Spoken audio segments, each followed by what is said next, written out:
நீங்க எபிரேயர் 4ஆம் அதிகாரத்தினுடைய 15வது வசனத்தை வாசித்து பார்த்தனால், நம்முடைய பலவீனங்களை குறித்து பரிதபிக்க கூடாத பிரதான ஆசாரியர் நமக்கிராமல் எல்லா விதத்திலும் நம்மை போல சோதிக்கப்பட்டும் பாவம் இல்லாதவராய் இருக்கிற பிரதான ஆசாரியர் நமக்கு இருக்கிறாரே.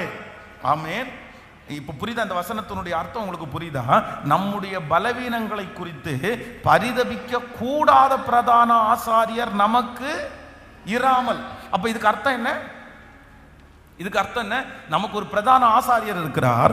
அந்த பிரதான ஆசாரியர் நமக்காக பரிதபிக்க கூடாதவர் அல்ல. அவர் யாராமா? நமக்காக பரிதபிக்க கூடியவர். அப்படின்னா நம்முடைய பலவீனங்களிலே நமக்கு உதவி செய்கிற ஆண்டவர். அப்போ இப்ப இந்த சூழ்நிலை உங்களுக்கு சரியில்லாம இருக்குதா, இதை தாங்க முடியலையா?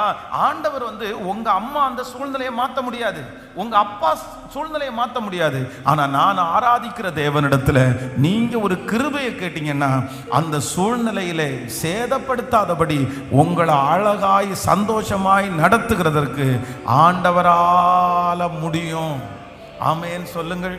கைகளை அசைத்து ஒரு ஹல்லேலூயா.